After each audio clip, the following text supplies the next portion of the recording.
Durante siglos nos contaron que fue una prostituta arrepentida, una mujer de la que apenas quedaba un susurro en los márgenes de la historia sagrada. Pero, ¿y si todo eso fue una construcción, un error, o tal vez algo mucho más calculado? Su nombre es María Magdalena o de Magdala, y estuvo más cerca de Jesús que muchos de los llamados apóstoles. La tradición medieval la encadenó al pecado. La cultura popular la convirtió en esposa secreta, pero los textos antiguos dicen otra cosa. Hoy vamos a escarbar entre las ruinas del tiempo, los manuscritos descartados y las decisiones eclesiásticas que la silenciaron. ¿Quién fue realmente María Magdalena? Discípula, testigo privilegiada, líder olvidada. Quédate, porque estás a punto de descubrir la verdad que la historia oficial no quiso conservar. Esta historia no nace de una conspiración, sino de una ausencia, una omisión constante en los textos, en los púlpitos, en la memoria colectiva. A lo largo de los siglos, María Magdalena ha sido distorsionada, manipulada y, sobre todo, silenciada. Fue llamada pecadora sin pruebas, despojada de su papel central, borrada, mientras otros nombres eran elevados. Pero no estamos aquí para repetir dogmas ni alimentar teorías sin fundamento. Lo que vas a ver es una investigación rigurosa, un recorrido por manuscritos antiguos, textos canónicos y evangelios apócrifos, una reconstrucción pieza por pieza, como quien desentierra una verdad bajo siglos de polvo. En 5 capítulos conectados, exploramos las preguntas que muchos temen hacer y las respuestas que, tal vez, han estado frente a nosotros todo este tiempo. ¿Tuvo Jesús una relación más humana de lo que nos han enseñado? ¿Por qué María fue relegada? ¿Qué revelan los textos que la Iglesia rechazó? ¿Y qué nos dice todo esto sobre el mensaje original que Él quiso dejar? Y si te atreves a mirar más allá del velo, entonces sí, empecemos por la pregunta, que lo remueve todo.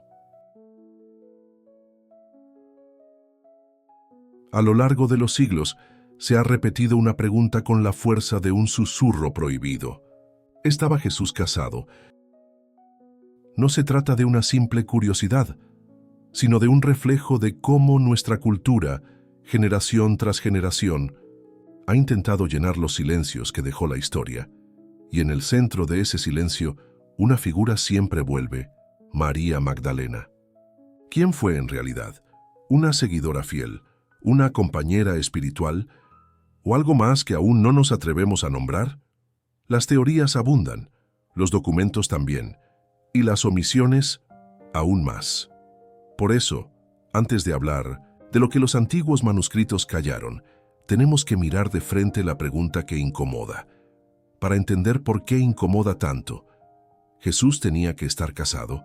¿Sabías que en tiempos de Jesús no todos los hombres estaban casados?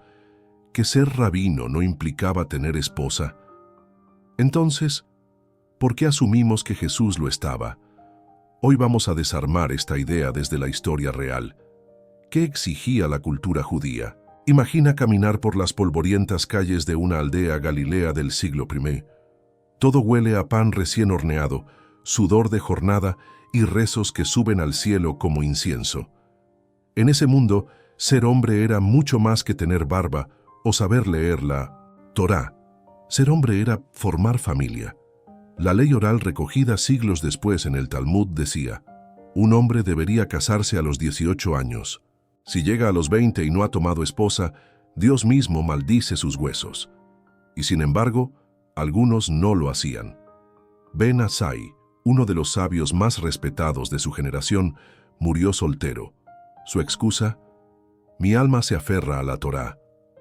Así que no todos estaban obligados. El matrimonio era una norma, sí, pero no una ley inquebrantable. Más aún, la obligación de tener hijos, según la misma tradición, recaía exclusivamente en el varón. A las mujeres ni siquiera se les exigía por ley. Entonces, si un hombre decidía dedicar su vida a la enseñanza, al viaje, a la oración, no era escandaloso. Podía ser raro, pero no era motivo de expulsión ni anatema. Era visto como una vocación, como un llamado superior. Y ahora piensa en Jesús, caminando con pescadores, hablando en montes, durmiendo al raso. ¿Dónde encajaría una esposa y unos hijos en ese estilo de vida? ¿Es lógico suponer que, por omisión, estaba casado? ¿O tal vez ese silencio era intencional? No porque escondiera algo, sino porque no necesitaba decirlo. ¿Era obligatorio para un rabino casarse? Decimos rabino, y en nuestra mente aparece la imagen de un hombre con barba, kipá, libros en las manos y probablemente un anillo de casado. Pero en el siglo I esa imagen no existía. El título rabí aún no era una institución con reglas formales. Era una forma de respeto, de reconocimiento, algo así como decir, maestro. Jesús fue llamado así. No por pertenecer a una escuela rabínica oficial, porque no existía todavía ese sistema, sino porque enseñaba con autoridad, con profundidad, y con una sabiduría que dejaba a todos sin palabras. Y no fue el único. Pablo, el apóstol, también fue maestro, itinerante, polémico, brillante y soltero. En una de sus cartas escribe, «Quisiera que todos fueran como yo, sin esposa, sin distracciones». Pincor 7. Nadie lo acusó de ser menos espiritual por eso. Nadie le gritó, hipócrita por no formar una familia. Es más, su estado célibe era visto como una ventaja, una disponibilidad total para la misión. Así que no, Jesús no rompía ninguna regla, porque no había ninguna. No tenía que casarse para ser tomado en serio. Su enseñanza, su compasión, su poder sobre la vida y la muerte, eran más que suficientes para que lo llamaran maestro, o como le dijeron algunos, el Hijo del Altísimo. Ahora vamos a una de las piezas que más alimenta las teorías modernas, el celibato como señal de rareza. Pero, ¿realmente lo era?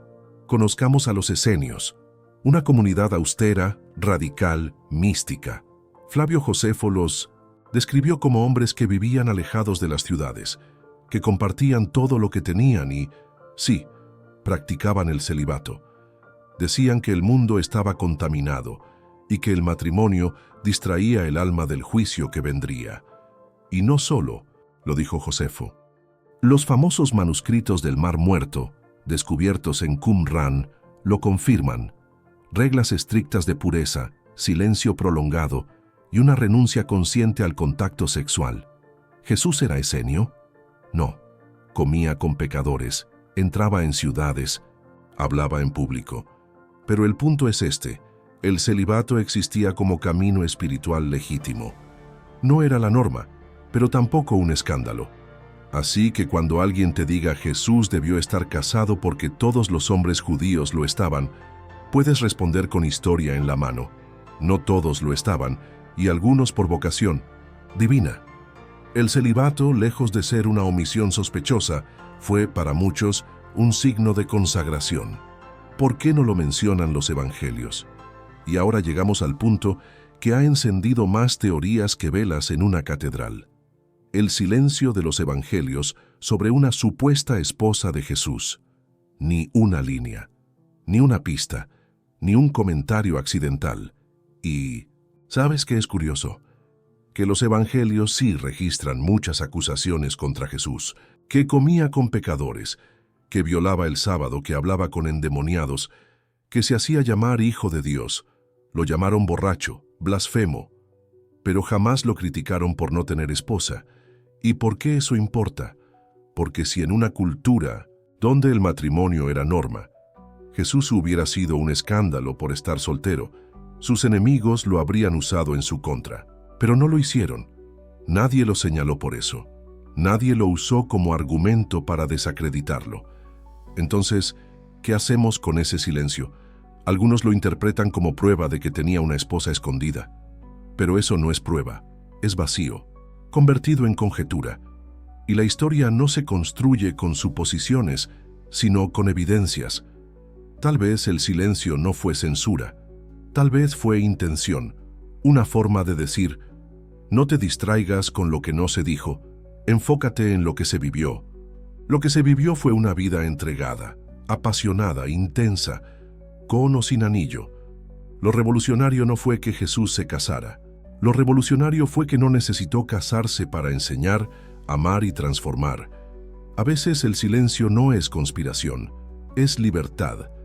Y esa libertad abre la puerta a conocer lo que sí importa, porque entender a Jesús no es imaginarlo casado, es entender su mensaje completo. ¿Quién fue realmente María Magdalena? ¿Una prostituta arrepentida? ¿Una seguidora fiel? ¿Una mujer borrada por la historia? ¿O el rostro femenino del discipulado perdido?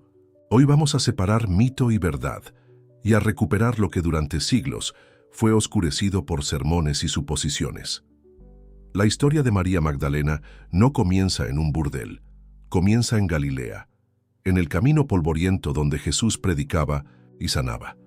Allí entre discípulos, pescadores y fariseos aparece ella, con nombre y apellido, María de Magdala. Los evangelios canónicos la mencionan al menos 12 veces, eso es más que a la mayoría de los apóstoles, y no aparece como una figura secundaria, sino como testigo de los momentos más cruciales. Estaba al pie de la cruz cuando todos huyeron presente en el entierro y fue la primera en ver a Jesús resucitado. En el Evangelio de Juan capítulo 20 ocurre algo sin precedentes. Es a ella, no a Pedro, no a Juan, a quien Jesús se aparece primero tras resucitar, y es a ella a quien le dice, «Ve y dile a mis hermanos». Le da el primer anuncio, la primera misión post-resurrección. Le confía la noticia más transformadora del cristianismo. Pero entonces, ¿de dónde sale la idea de que era prostituta? No de los evangelios. En ninguno, ni en Mateo, ni Marcos, ni Lucas, ni Juan, se dice que María Magdalena fuera una mujer de la calle. La confusión surge porque se la mezcló con otras figuras femeninas, con la pecadora anónima que unge los pies de Jesús.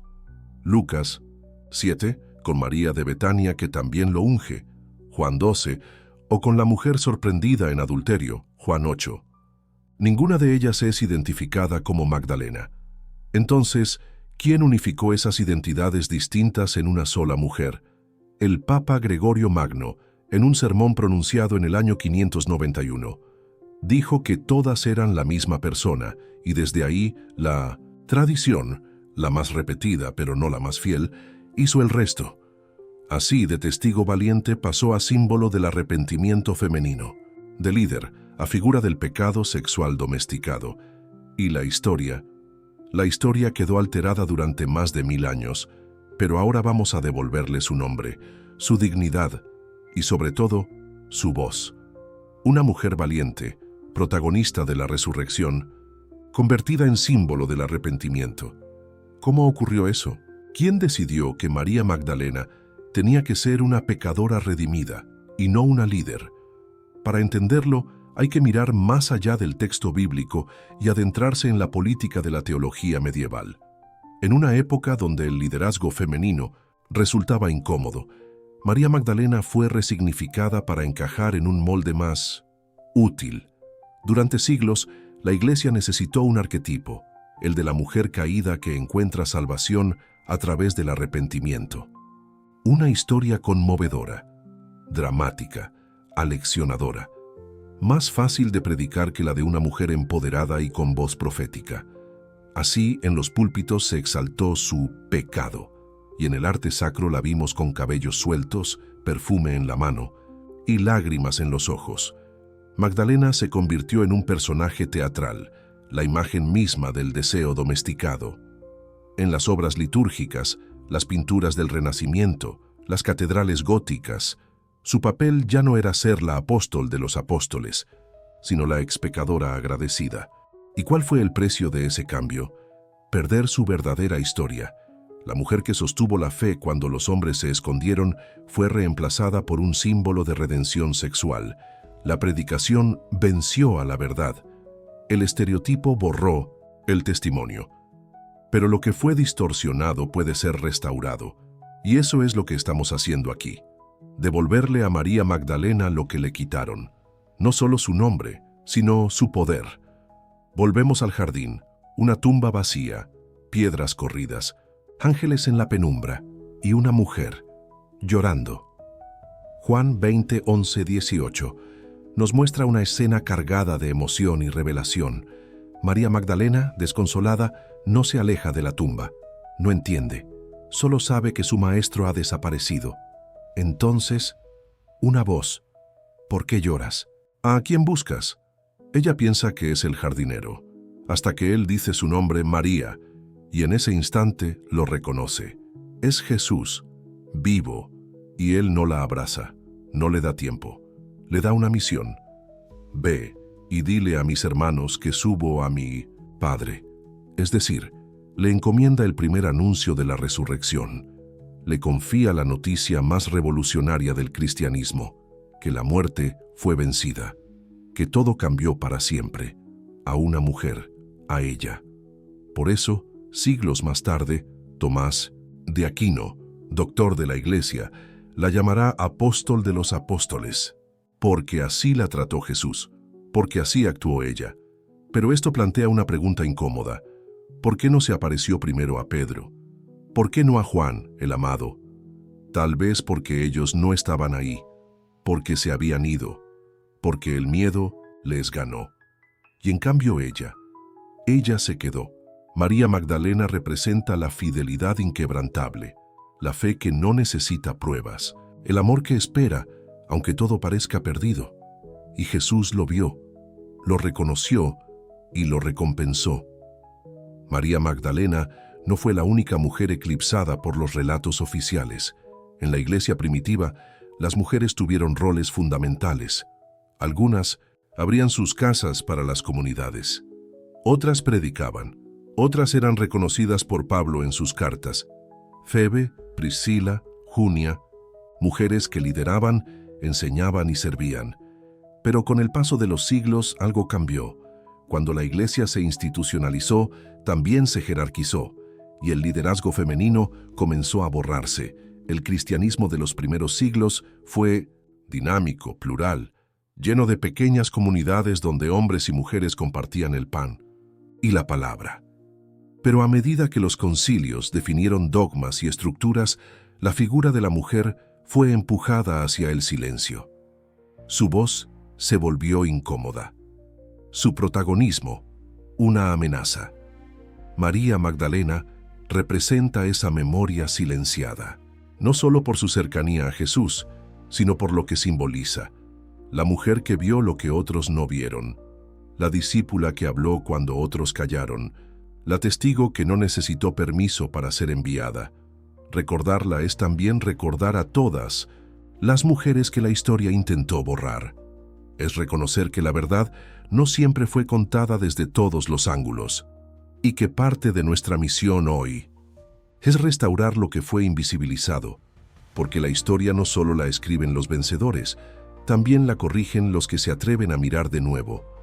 María Magdalena no fue una prostituta, fue una testigo, una líder, una figura central, y, aunque intentaron reducirla a pecado y perfume, la historia, cuando se mira con ojos limpios, la revela como lo que realmente fue, una de las más valientes y la primera en creer cuando todos habían huido. Una palabra mal traducida, una frase incompleta y un beso. Solo eso bastó para que surgiera una de las teorías más explosivas sobre Jesús y María Magdalena. ¿Eran pareja? ¿Estaban casados? ¿Qué oculta el Evangelio de Felipe? ¿Y por qué lo dejaron fuera del canon? Hoy vamos a separar lo que dice el texto de lo que inventaron siglos después. Vamos al corazón del pensamiento gnóstico, que a una verdad que no necesita escándalo para ser poderosa. La tierra roja del Alto Egipto escondía un secreto durante siglos, un secreto que, cuando vio la luz, cambió la historia de la fe para siempre. Año 1945. Un campesino egipcio cava cerca de Nag Hammadi y encuentra una vasija. La rompe. Dentro, códices de papiro encuadernados en cuero. Son textos olvidados, excluidos, prohibidos. Entre ellos, el Evangelio de Felipe. No es un evangelio como los que conocemos. No narra milagros ni parábolas. Es un códice gnóstico, una recopilación de pensamientos místicos, de claves simbólicas. de frases que parecen susurrar más que explicar. Fue escrito en copto, pero traduce un original griego mucho más antiguo, posiblemente del siglo II o III, cuando el cristianismo aún era una pluralidad de voces y no una sola doctrina. Este texto habla de una unión espiritual, de un conocimiento que salva. Y en medio de esas líneas, entre símbolos, aparece un nombre que resuena con fuerza inusitada: María Magdalena. Aquí no es la pecadora, no es la llorosa, es la iniciada, la compañera, la amada. Pero cuidado, estamos en territorio gnóstico. Aquí nada es literal. Aquí cada palabra es una llave, cada imagen un código. Y cuando se menciona a María como compañera de Cristo, no se trata solo de afecto. Se habla de algo más profundo, más inquietante, más revolucionario. Porque este texto, enterrado por siglos, ignorado por concilios, silenciado por miedo, no solo habla de amor, habla de conocimiento. Y eso, en los primeros siglos del cristianismo, podía ser más subversivo que cualquier beso. Y aquí llega la frase que desató teorías, novelas y películas. En el Evangelio de Felipe se lee: y la compañera del Salvador es María Magdalena. Pero Cristo la amaba más que a todos los discípulos y solía besarla a menudo en la... Sí, el manuscrito está dañado, la palabra final del beso está rota. Algunos completan con boca, otros con mejilla. Pero eso no importa tanto como lo que sí está claro. El término usado para definirla es koinonos, una palabra griega con múltiples sentidos: compañera, socia, consorte, cónyuge, aliada.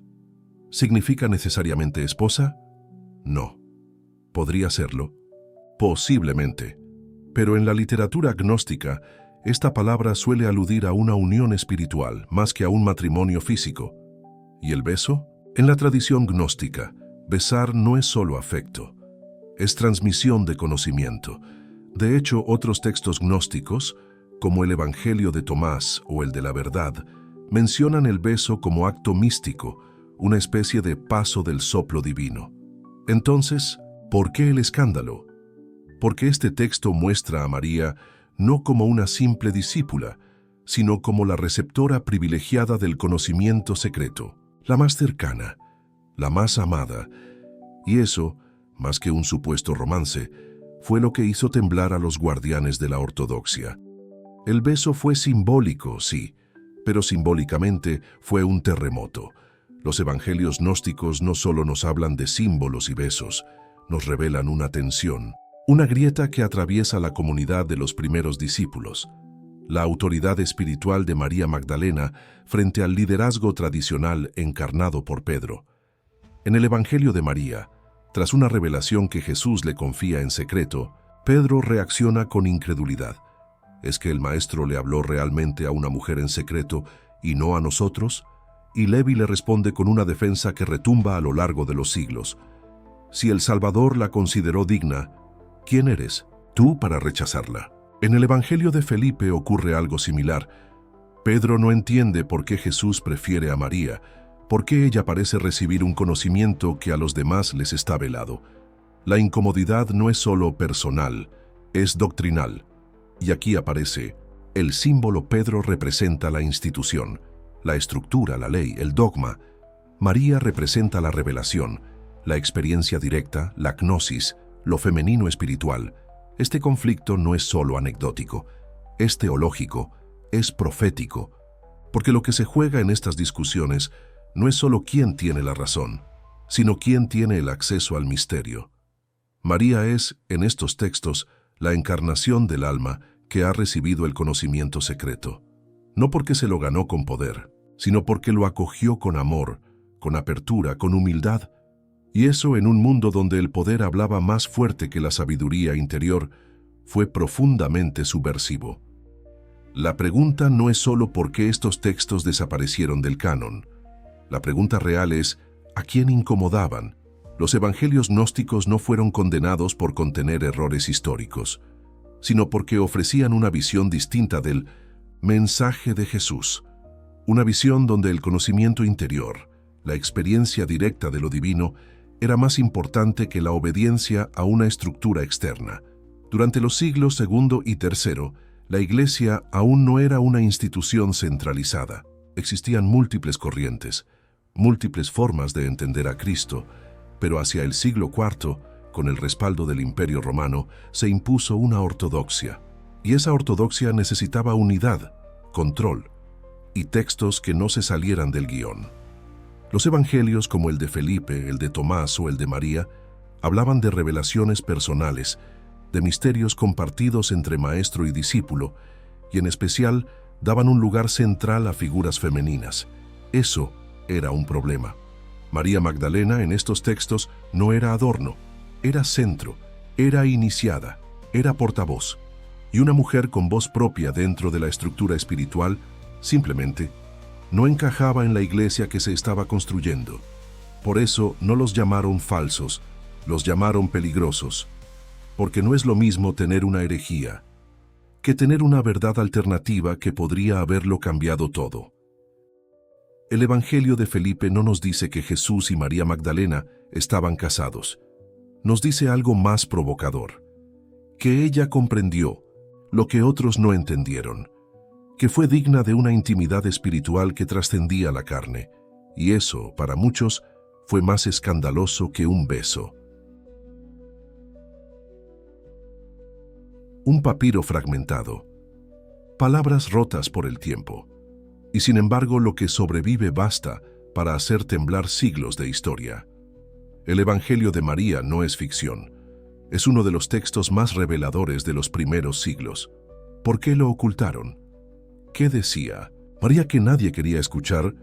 Todo comenzó con un hallazgo polvoriento en una librería de El Cairo, año 1896, un manuscrito en copto, envuelto en silencio y siglos de olvido. Se trataba del Evangelio de María, parte de un códice que también contenía otros textos gnósticos. El pergamino estaba fragmentado, faltaban páginas al inicio y en el centro, pero lo que sobrevivía era suficiente para incomodar a toda una teología establecida. No era un texto escandaloso, era peor que eso. Era una mujer hablando con autoridad.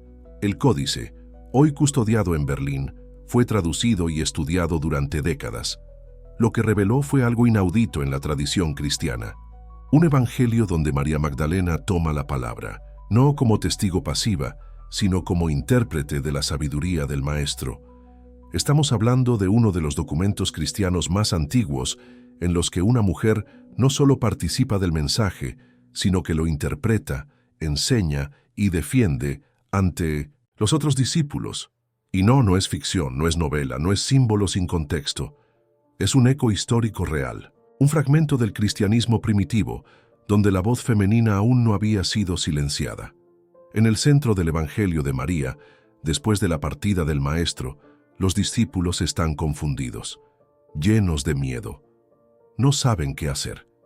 Y entonces una voz se levanta. No es Pedro, no es Juan, es María. Ella les recuerda que Jesús les enseñó a no temer. Les dice que el Salvador les dio una tarea: proclamar la buena noticia más allá de toda ley, sin miedo a ninguna autoridad humana. Y al ver que dudan, les comparte una revelación personal, algo que recibió de él en visión. Pero Pedro no lo soporta. Lo dice sin rodeos. ¿Es que el Maestro habló contigo en secreto y no con nosotros? Es la misma reacción que ya vimos en el Evangelio de Felipe. El mismo desconcierto, la misma resistencia.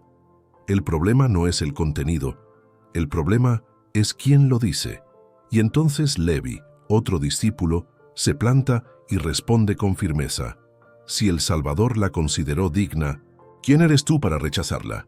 En ese diálogo se encierra toda una tensión que ha cruzado la historia del cristianismo. Autoridad institucional versus revelación espiritual.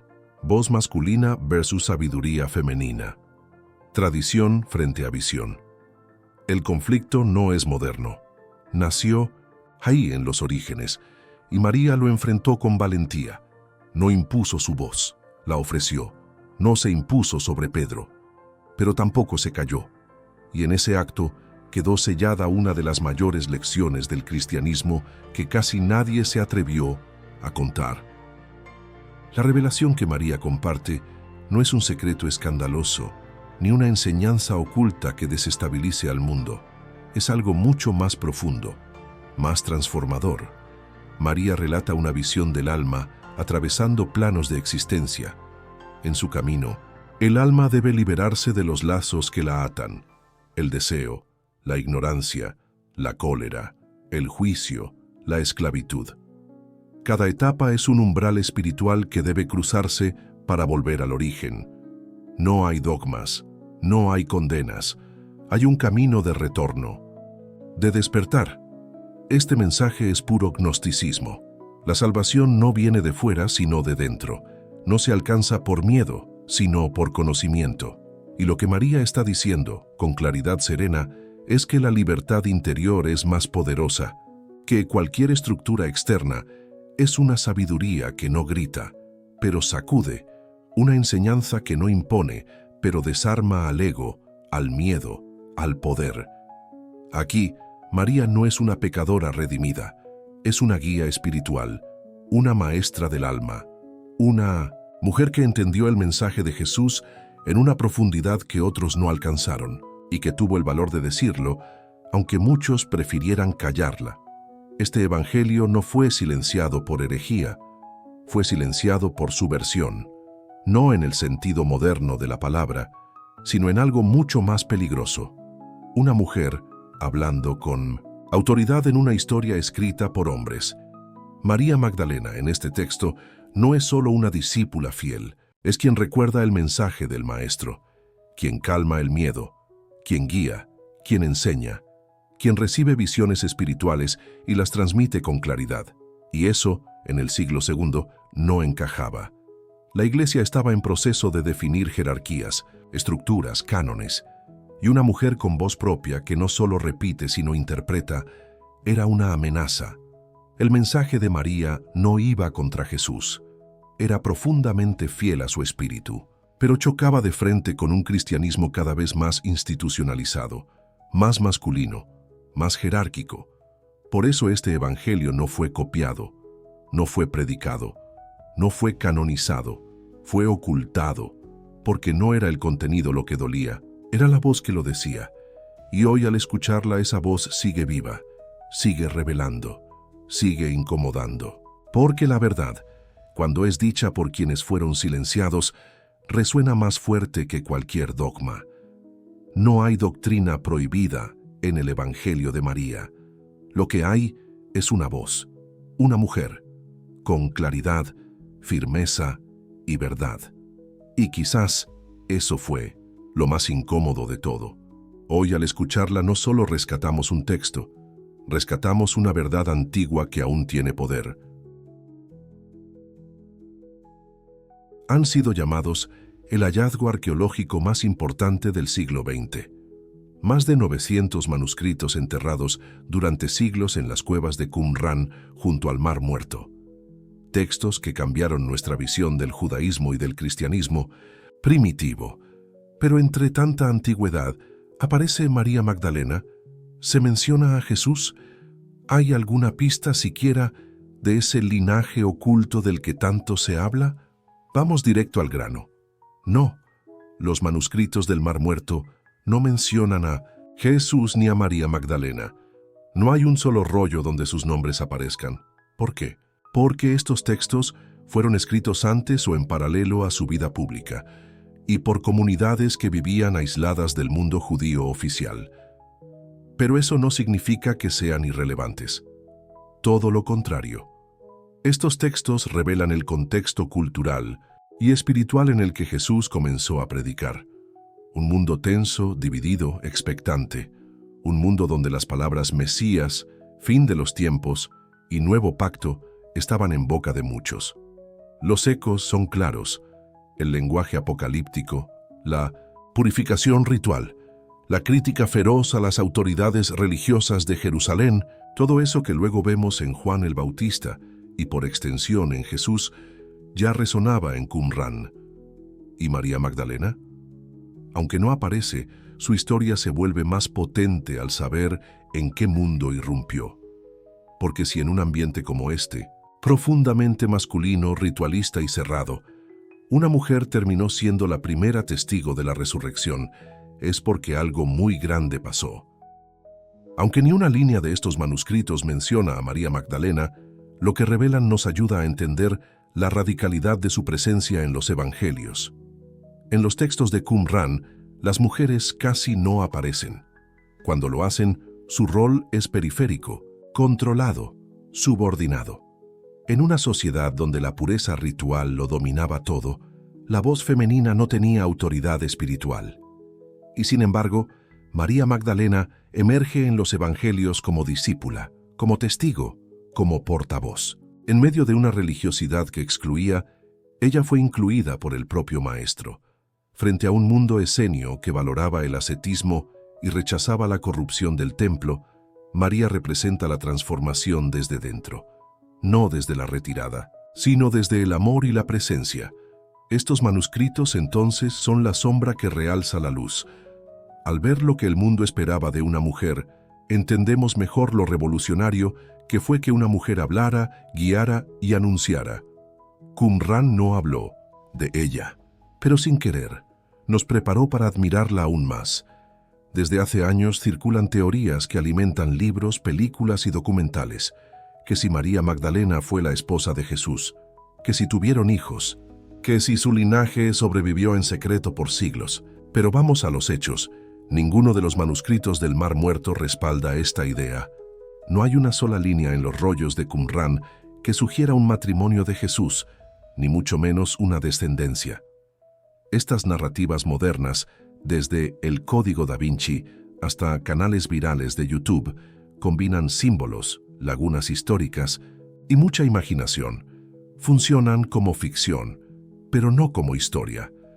Confundir la metáfora con la evidencia es peligroso, porque cuando la fe se construye sobre el mito mal entendido, se vuelve frágil.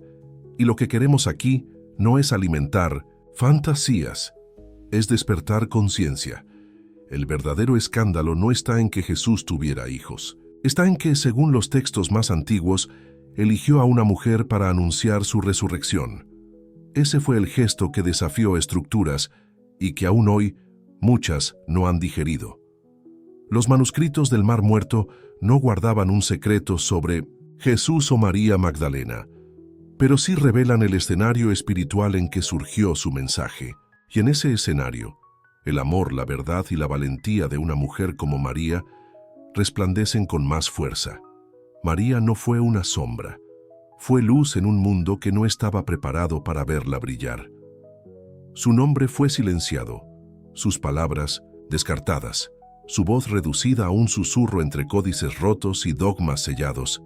Pero la verdad no se entierra para siempre. Hoy, siglos después, su historia vuelve a resonar. No como un mito, no como un escándalo, sino como un llamado. Porque cada vez que una mujer es ignorada, cada vez que una voz espiritual es callada, María vuelve a hablar. Tras este viaje, una cosa queda clara. La historia de María Magdalena no fue eliminada por accidente, fue desplazada por decisión. No existen pruebas históricas ni arqueológicas que confirmen que Jesús estuviera casado ni con María, ni con nadie. Pero tampoco hay pruebas que lo nieguen. Lo que hay es un silencio demasiado elocuente. Lo que sí revelan los evangelios apócrifos, los manuscritos antiguos y los testimonios olvidados es que María Magdalena fue mucho más que una pecadora arrepentida. Fue discípula, fue testigo, fue mensajera y quizás la primera en entender verdaderamente lo que Jesús quiso decir. Su figura fue eclipsada para preservar estructuras, para reforzar modelos patriarcales, para mantener a lo femenino fuera de lo sagrado, pero los textos sobrevivieron, y con ellos la voz que durante siglos fue silenciada, hoy vuelve a escucharse. María Magdalena no necesita leyendas, su historia real ya es poderosa, porque representa a todas las voces que el poder intentó callar y que hoy regresan para quedarse. Si sentiste que esta historia te habló, No dejes que vuelva al silencio. Suscríbete, comparte este documental y sé parte de los que no temen buscar la verdad, porque cuando callan los altares, la historia encuentra su voz en nosotros.